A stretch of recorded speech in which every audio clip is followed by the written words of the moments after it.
नमस्कार सभी को। मैं प्रभास कुमार, पीजीटी ज्योग्राफी, जवाहर नवोदय विद्यालय, शेगांव, जिला बुल्डाना, आपका हार्दिक स्वागत करता हूं। आज हम मानव भूगोल के सिद्धांत के पाठ विश्व जनसंख्या वितरण और घनत्व जो अध्याय दूसरा है उसके पार्ट 1 के बारे में जानकारी हासिल करेंगे। सर्वप्रथम अगर हम देखें तो विश्व की जनसंख्या वितरण के बारे में हम जानकारी हासिल करेंगे कि किसी भी देश में रहने वाले लोगों की जो जनसंख्या है, लोगों की जो संख्या है वो जनसंख्या कहलाती है। कि किसी भी देश में कितने लोग रह रहे हैं उसकी कुल संख्या उस देश की जनसंख्या कहलाती है। और किसी देश के निवासी ही उसके वास्तविक धन होते हैं, संसाधन होते हैं, और यही लोग देश के संसाधनों का उपयोग करते हैं और उसकी नीतियां निर्धारित करते हैं। और किसी भी देश की पहचान उसके लोगों से निर्धारित होती है। उदाहरण के लिए जापान के उदाहरण को लिया जा सकता है। 21वीं शताब्दी के प्रारंभ में विश्व की जनसंख्या जो है 600 करोड़ से अधिक दर्ज की गई। तो इस तरह अगर हम देखें, एक देश की पहचान उसके लोगों से होती है। बताया उदाहरण के रूप में जापान के बारे में कि जापान में जो है प्राकृतिक संसाधन का ज़्यादा अभाव पाया जा रहा है। प्राकृतिक संसाधन नहीं है, लेकिन वहाँ के लोगों ने मानव संसाधन का, यानी मानव संसाधन का इतना बेहतरीन उपयोग किया गया कि विकसित राष्ट्र की श्रेणी में आते हैं। 21वीं शताब्दी के प्रारंभ में जो है विश्व की जनसंख्या जो है 600 करोड़ से, यानी 6 अरब जो है उससे अधिक हो गई। अगर हम आज जनसंख्या के वितरण और घनत्व के बारे में अब हम जानकारी हासिल करेंगे। विश्व की जनसंख्या वितरण, विश्व की जनसंख्या जो है का जो वितरण है वो असमान रूप से है। विश्व की जनसंख्या असमान रूप से वितरित है। और एशिया के जनसंख्या के संबंध में जॉर्ज बी क्रेसी ने ये टिप्पणी की कि एशिया में बहुत अधिक स्थानों पर कम लोग रह रहे हैं, निवास कर रहे हैं, और कम स्थानों पर बहुत अधिक लोग रह रहे हैं। और यही बात जो है विश्व के अन्य क्षेत्रों में, यानी विश्व के जनसंख्या वितरण प्रारूप में के मामले में भी के बारे में भी ये सत्य है या सही कहा जा सकता है। तो जनसंख्या के वितरण के प्रारूप के बारे में हम देखते हैं। तो जनसंख्या के वितरण और घनत्व के प्रारूप हमें किसी क्षेत्र की जनांकीय विशेषताओं को समझने में मदद करते हैं। और जनसंख्या जो वितरण शब्द का अर्थ क्या है कि भूपृष्ठ पर या धरातल पर लोग किस प्रकार वितरित हैं, जो स्थल भाग है, और तो भूपृष्ठ पर लोग किस प्रकार वितरित हैं इस बात से लगाया जाता है, और ये जनसंख्या वितरण कहलाती है। सामान्य तौर पर अगर देखें कि विश्व की जनसंख्या का 90% इसके 10% स्थल भाग में निवास कर रहा है, यानी भूमि पर जनसंख्या का दबाव बहुत अधिक देखने को मिलता है। भूमि पर जनसंख्या का दबाव है और इसके कारण कई प्रकार की समस्याएं, पर्यावरणीय समस्याएं और आवास की समस्याएं और उससे संबंधित कई समस्याएं जो हैं आज देखने को मिल रही हैं। अब वह विश्व के 10 सबसे अधिक आबाद देशों में विश्व की लगभग 60% जनसंख्या निवास करती है, और इन देशों में से 6 एशिया में स्थित हैं। जापान, रूस, Nigeria, Bangladesh, Pakistan, Brazil, Indonesia, USA या संयुक्त राज्य अमेरिका, भारत और चीन। ये जो 10 देश हैं विश्व के सर्वाधिक आबादी वाले देश हैं, और 60% जनसंख्या विश्व की इन्हीं क्षेत्रों में, इन्हीं देशों में निवास करती है। ये 10 देशों में 60% लगभग जनसंख्या निवास कर रही है, और इसमें से 6 कंट्री जो है वो एशिया महाद्वीप में। तो इसलिए हम कहते हैं कि ज़्यादा जो है विश्व की सबसे अधिक जनसंख्या जो है, अगर देश है, क्षेत्र है, वो एशिया में, एशिया में अधिक लोग निवास कर रहे हैं। अब जो चाइना में अगर हम देखें, जो एस्टिमेटेड जनसंख्या है 2020 के अनुसार, अनुमानित लगभग जो डाटा प्राप्त हुआ है कि चाइना में 1 अरब 43 करोड़ लगभग, इंडिया में 1 अरब 38 करोड़, यूनाइटेड स्टेट्स में 33 करोड़, इंडोनेशिया में 27 करोड़ लगभग, पाकिस्तान में 22 करोड़, ब्राज़ील में 21 करोड़, नाइजीरिया में 20 करोड़ और बांग्लादेश में 16 करोड़। उसी तरह रसिया में 14 करोड़ और मैक्सिको 12 करोड़ लगभग। तो इस तरह अगर हम देख सकते हैं कि विश्व की सबसे अधिक जो जनसंख्या वाले जो देश हैं 10, उसके हम आंकड़े को देख सकते हैं इसके द्वारा।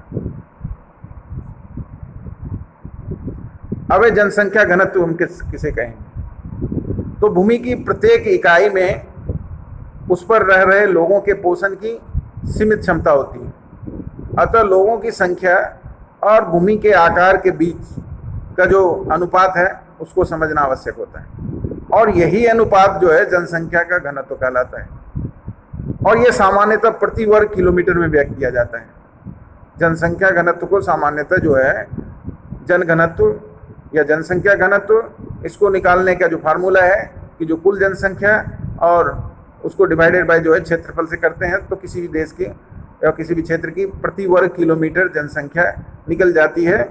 और यानी जितनी जनसंख्या है वो 1 वर्ग किलोमीटर में फैला दिया जाए तो कितनी जनसंख्या उस देश की हो। तो अगर हम देखें तो जनसंख्या घनत्व वाले देश, अधिक जनसंख्या या जनसंख्या जो घनत्व वाले देश है, सर्वाधिक घने बसे, उसका ये मानचित्र विश्व के मानचित्र से दिखाई दे रहा है कि चाइना और भारत, जो चाइना जो है रेड कलर से दिखाया गया है, ब्लू कलर से जो है भारत दिखाया गया है, फिर अगर देखें रसिया को दिखाया गया है, और उसी तरह उत्तरी अमेरिका में संयुक्त राज्य अमेरिका को, और भी जो देश हैं जो सर्वाधिक घने बसे हैं, जहाँ प्रति वर्ग किलोमीटर जो है जनसंख्या का ज़्यादा अनुपात देखने को मिलता है। अगर हम देखें कुछ क्षेत्र वास्तव में सघन बसे हुए हैं और विश्व के सघन आबाद क्षेत्र हैं जिनमें 200 व्यक्ति प्रति वर्ग किलोमीटर से अधिक लोग निवास कर रहे हैं। अब इसमें कौन से हैं? संयुक्त राज्य अमेरिका का उत्तर पूर्वी भाग, यूरोप का उत्तर पश्चिमी भाग। तो उत्तर पश्चिमी भाग जो है यूरोप का, उसमें United Kingdom, France, Germany, Netherland, Belgium, Luxembourg, Ireland, Denmark, Spain और इटली आते हैं। और भारत जो अगर देखें एशिया में दक्षिण पूर्वी भाग और पूर्वी एशिया के भाग। अब पूर्वी एशिया के कौन से भाग हैं, देश हैं? चीन, जापान, दक्षिण कोरिया और ताइवान, ये पूर्वी एशिया के देश। अब दक्षिणी एशिया में भारत, पाकिस्तान, बांग्लादेश, श्रीलंका और नेपाल। तो ये जो देश हैं ये सघन आबाद वाले देश हैं, क्षेत्र जनसंख्या अधिक पाई जाती है। सामान्यतः जो है उत्तरी और दक्षिणी ध्रुव के निकट उष्ण और शीत मरुस्थल, विषुवत रेखा के निकट उच्च वर्षा के अन्य क्षेत्रों में जनसंख्या का घनत्व अत्यंत ही कम है, यानी जहां अधिक सर्दी पड़ रही है और जहां बहुत अधिक वर्षा हो रही है, ये विरल जनसंख्या वाले प्रदेश हैं, और यहाँ प्रति वर्ग किलोमीटर एक व्यक्ति से भी कम लोग रह रहे हैं, निवास कर रहे हैं। अब उच्च जनसंख्या घनत्व वाले क्षेत्र और निम्न जनसंख्या या विरल जनसंख्या वाले क्षेत्र के बीच जो है मध्यम घनत्व के क्षेत्र आते हैं, जिसमें कि जनसंख्या का घनत्व 11 से 50 व्यक्ति प्रति वर्ग किलोमीटर पाए जा रहे हैं। ये एशिया में पश्चिमी चीन का इलाका, भारत में दक्षिणी भारत का इलाका, और यूरोप में नॉर्वे और स्वीडन ऐसे क्षेत्र के उदाहरण हैं जहाँ की मध्यम जनसंख्या निवास कर रही है, ना अधिक जनसंख्या है ना ही कम जनसंख्या है। अब ये प्रश्न उठ रहा है कि कहीं भी जनसंख्या अधिक पाई जा रही है या मध्यम आबादी है या फिर विरल आबादी वाला क्षेत्र है, विरल जनसंख्या वाले क्षेत्र, उसके क्या कारण हैं? तो किसी भी क्षेत्र में निवास करने के लिए क्या कौन से फैक्टर, कौन से कारक जिम्मेदार हैं? तो जनसंख्या वितरण को प्रभावित करने वाले कारकों की हम चर्चा करेंगे एक एक करके। पहला है भौगोलिक कारण, जो ज्योग्राफिकल फैक्टर है। सबसे प्रथम जो है उसमें जल की उपलब्धता। जैसा कि हम जानते हैं जल ही जीवन है, तो जल जीवन का सर्वाधिक महत्वपूर्ण कारक है। अतः लोग उन क्षेत्रों में रहना पसंद करते हैं, प्रायोरिटी देते हैं, प्राथमिकता देते हैं जहाँ की जल आसानी से उपलब्ध है, क्योंकि जल का उपयोग पीने के लिए, स्नान करने के लिए और भोजन बनाने के साथ साथ पशुओं को, फसलों की सिंचाई के लिए, उद्योग धंधों को और नौ संचालन में किया जाता है। और यही कारण है कि आरंभिक जो सभ्यता का निवास हुआ, आरंभिक विश्व की प्रारंभिक जो सभ्यताएं विकसित हुई वो नदी घाटियों में हुई, और ये नदी घाटियां ही विश्व के सबसे सघन बसे हुए क्षेत्र हैं जो विश्व के, चाहे वो गंगा ब्रह्मपुत्र वाला हो या नील नदी घाटी का हो, दजला फरात का हो, हम देख सकते हैं। दूसरा फैक्टर है भू आकृति, यानी लैंडस्केप है क्या, उस वहाँ जो है उच्चा वच्च किस प्रकार का है। सामान्यतः लोग जो है मैदानी क्षेत्रों में और मंद ढालों पर रहना पसंद करते हैं, उसको प्रेफरेंस देते हैं।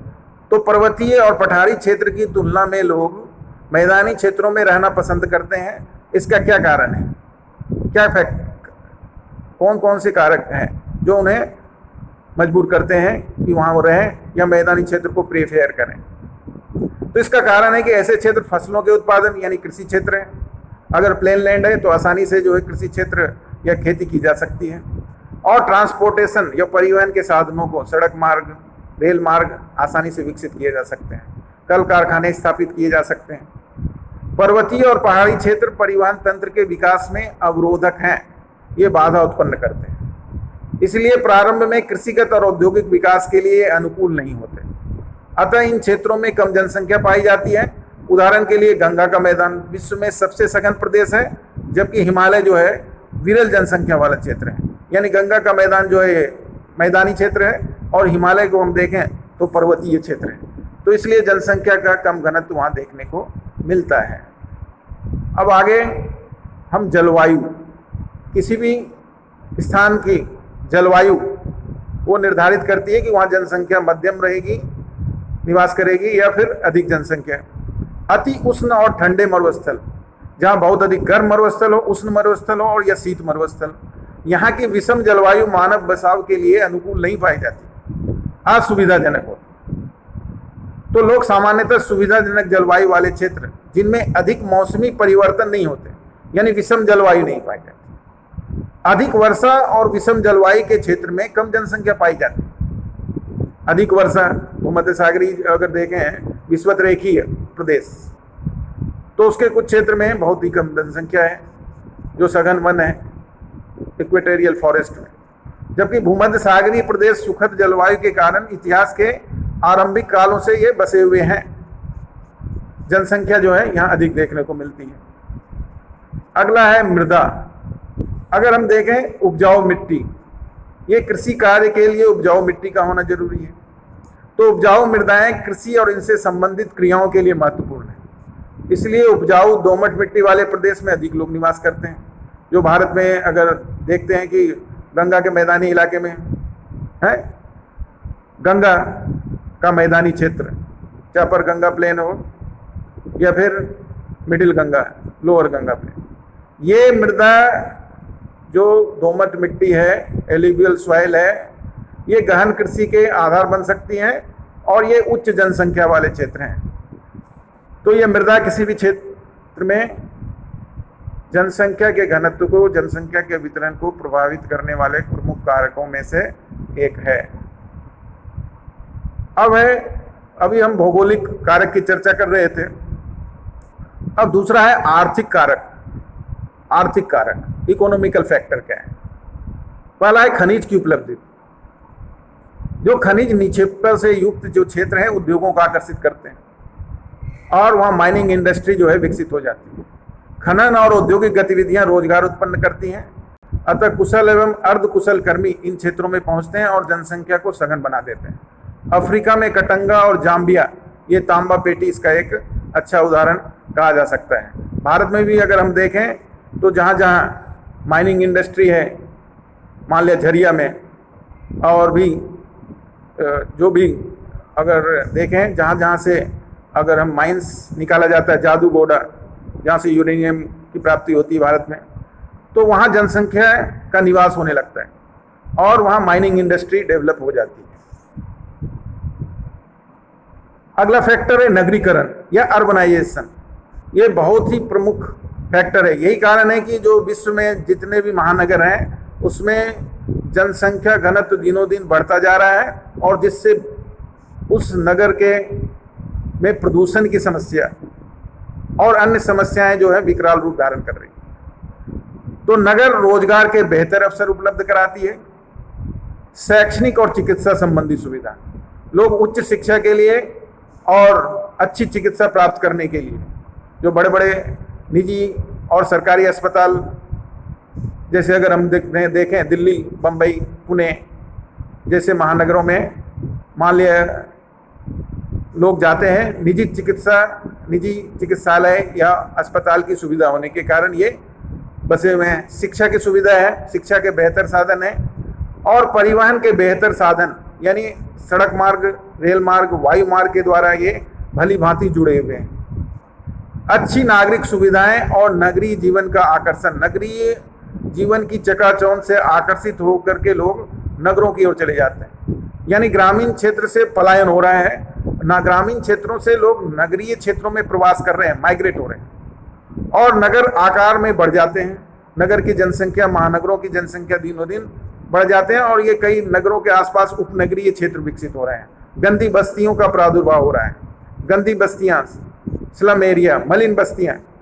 तो विश्व के बड़े नगर प्रतिवर्ष बड़ी संख्या में प्रवासियों को आकर्षित करते हैं, क्योंकि वहाँ कई सुविधाओं को होने के कारण, खास करके रोजगार के बेहतर अवसर होने के कारण लोग ग्रामीण क्षेत्रों से नगरीय क्षेत्रों की ओर पलायन कर रहे हैं या माइग्रेट हो रहे हैं, प्रवास कर रहे हैं। तो ये भी जनसंख्या के वितरण को प्रभावित करने वाले प्रमुख कारकों में से एक है, जो आर्थिक कारक है। अगला है औद्योगिकरण। अभी हम बताया कि खनिज की उपलब्धि अगर होगी, उसके अलावा औद्योगिकरण, जहां उद्योग धंधे, कल कारखाने विकसित होंगे तो वो रोजगार के अवसर उपलब्ध कराएंगे और बड़ी संख्या में लोगों को आकर्षित करेंगे। अगर उद्योग धंधे, कल कारखाने विकसित हो जाते हैं तो लोग काम करने के लिए, रोजगार के लिए वहां श्रमिक पहुंच जाते हैं। इसके अतिरिक्त अन्य सुविधाएं होती हैं उन नगरों में, औद्योगिक नगरों में, तो उनकी जनसंख्या धीरे धीरे बढ़ जाती है, क्योंकि कारखानों के वो श्रमिक ही नहीं होते वहाँ। परिवहन परिचालक, जो ड्राइवर हैं, विभिन्न परिवहन के साधनों को चलाने वाले, दुकानदार, बैंक कर्मी यानी सेवा क्षेत्र में काम करने वाले, डॉक्टर, अध्यापक और अन्य सेवा उपलब्ध करने वाले लोग भी वहाँ निवास करते हैं। अगर हम जापान में देखें तो जापान में कोबे और ओसाका का प्रदेश अनेक उद्योगों की उपस्थिति के कारण ही सघन बसा हुआ है। अब है सामाजिक और सांस्कृतिक कारक।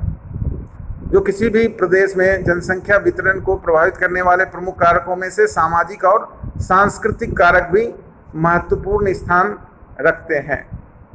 अगर हम देखें, कुछ स्थान धार्मिक और सांस्कृतिक महत्व के कारण अधिक लोगों को आकर्षित करते हैं, यानी जितने भी तीर्थ स्थल हैं, तीर्थ स्थान, वहाँ भी लोग आकर्षित होते हैं और वहाँ जनसंख्या जो है धीरे धीरे, अन्य सुविधाएं, पर्यटन क्षेत्र को विकसित हो जाता है। ठीक उसी प्रकार उन क्षेत्रों को छोड़कर लोग चले जाते हैं जहाँ सामाजिक और राजनीतिक अशांति होती है। अगर देखें, किसी भी देश की जो बाउंड्री है उसके समीप के गाँव में लोग कम निवास करना पसंद करते हैं, क्योंकि वहाँ अशांति बनी होती है। क्योंकि अगर हम देखें, भारत और पाकिस्तान, भारत और चीन के बीच लगातार गोलाबारी होती रहती है, और वो जो संधि है उनको वो तोड़ देते हैं। जो दोनों देशों में है कि सरकार के बीच, उनका उल्लंघन होता है और इनमें जान माल का नुकसान वहाँ रहने वाले लोगों को हो जाता है। तो कई बार इसलिए सरकारें क्या करती हैं, लोगों को विरल जनसंख्या वाले क्षेत्र में बसने और भीड़ भाड़ वाले स्थानों से चले जाने के लिए प्रोत्साहित भी करने का कार्य करती है, उनको प्रोत्साहन देती, कुछ प्रलोभन भी देती। और अगर देखें, राजनीतिक कारक भी हैं इसके लिए। राजनीतिक कारक, अगर कोई युद्ध से क्षेत्र है, वो नगर में युद्ध हो रहा है, उस क्षेत्र में लगातार गोलीबारी होती है, अशांति होती है, तो वो उन क्षेत्रों में लोग रहना पसंद नहीं करते हैं। तो राजनीतिक कारक भी इसमें जनसंख्या के वितरण में महत्वपूर्ण भूमिका निभाते हैं। तो इस तरह हमने देख लिया कि जनसंख्या के वितरण को प्रभावित करने वाले भौगोलिक कारक, आर्थिक कारक और सामाजिक एवं सांस्कृतिक कारक ये महत्वपूर्ण स्थान रखते हैं। आगे जो इसके दूसरे भाग में हम वीडियो जो प्रस्तुत किया जाएगा, उसमें हम जानकारी देंगे जनसंख्या के वृद्धि और प्रवास और अन्य जो जानकारी है वो अगले वीडियो भाग 2 में दिया जाएगा। अब है कि ये पुनरावृत्ति प्रश्न कुछ हैं कि जनसंख्या के वितरण को प्रभावित करने वाले कारक कौन कौन से हैं। दूसरा प्रश्न है, विश्व में उच्च जनसंख्या घनत्व वाले अनेक क्षेत्र हैं, क्या कारण है उसके, और विरल जनसंख्या घनत्व वाले क्षेत्र कौन कौन से हैं, और जनसंख्या के वितरण को प्रभावित करने वाले भौगोलिक कारक कौन कौन से, और किस महाद्वीप में जनसंख्या वृद्धि सर्वाधिक है, किस महाद्वीप की जनसंख्या लगातार जो है बढ़ रही है, और जनसंख्या सबसे अधिक जनसंख्या किस महाद्वीप में निवास करती है। अब इन सभी प्रश्नों के उत्तर जो है आप जो है किताब में से और ये अन्य प्रश्नों को इससे हल करेंगे और इसमें जानकारी प्राप्त करेंगे। धन्यवाद।